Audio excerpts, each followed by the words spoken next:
Republican Congressman Michael Burgess of Texas. Congressman, welcome back to the show. It's always good to have you here.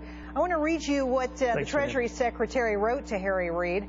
He said, I'm writing to inform you the statutory debt limit will be reached on December 31st. He went on to say they have some special gimmicks they're going to deploy to allow us to go past December 31st. But I have to tell you, here we are again, and nothing's being done. We don't have any kind of resolution of the fiscal cliff, and we're about to hit our heads on the debt ceiling. What do you have to say? Well, first off, let's remember that the debt limit is no surprise. I mean, the surprise is that Timothy Geithner is surprised. He shouldn't be. I mean, it's his job to keep track of this, and everybody knew that we were going to run out of money in December, apparently except him.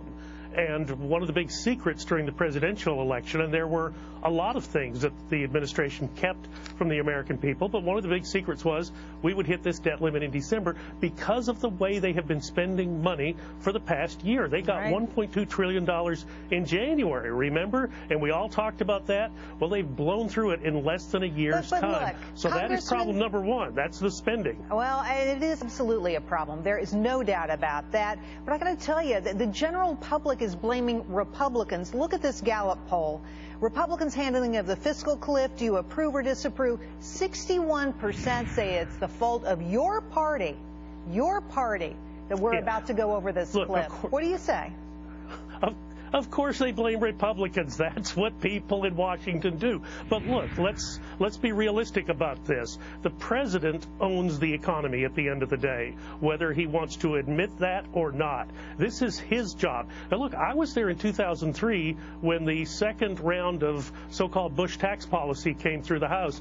The House wanted $550 billion in cuts, and all they could get was $250 billion. It was a compromise. And what happened? George Bush came down and met with our conference and said, look, guys, you fought the good fight. This is what I need. Let's go take what we can get and get the $250 billion. And the problem was solved. I really don't see anybody compromising. I haven't seen the president.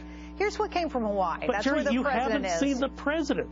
Well, you he's haven't in Hawaii, seen the my president. friend. Can you imagine?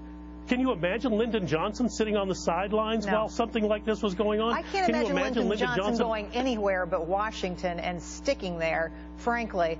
But let me tell you something that's new out this afternoon.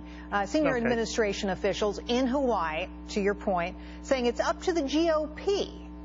That GOP leaders should not stand in the way of coming to some resolution of the fiscal debt crisis. What do you say to that? Because let me tell you, it's a lot of finger pointing. The finger pointing is continuing, and I'm not seeing any resolution. I don't think anybody else is either. Well, look, Speaker Boehner had Plan B on the floor last week, and then he pulled it.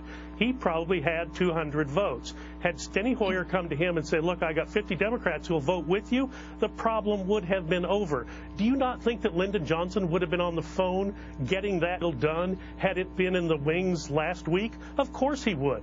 Ronald Reagan would have done the same thing. He would have called his folks and said, look, I need you to be with me on this. We'll get some other stuff done later. The problem is the president will not engage. He wants it to happen, but he doesn't want his fingerprints on it because he knows whatever occurs is ultimately going to be unsatisfactory from a lot of perspectives. And remember this, Gerri, the fiscal cliff is a made-for-TV drama. The debt limit is real. Well, the debt limit is real. Tomorrow you're going to have a conference call, GOP members, talking about what to do next. What do you think you can accomplish? You know, I mean, interestingly, Boehner's probably stuck in Ohio because the weather there is so bad he might not get out. There could be a lot of, including yourself, who might not be able to get back to Washington. Right. I have a 6 o'clock flight booked every day for the next several days. And it's just a matter of what happens with this storm that came through here on Christmas Day, what it's doing in Washington, D.C. tomorrow. What do you think you'll accomplish in this conference call tomorrow? I honestly do not know. This was a surprise that we got, but we knew that we were going to be given 48 hours notice to come back to the Capitol, so I suspect that's what the conference call is. Well, you know, you guys should come back. You should stay until the problem is solved. Absolutely. There's nothing wrong with working weekends, my friend. And it's always great to have you on this show. You're always so patient with my questions. Thank you so much, Congressman. Great to have you on. Thanks, Gerri.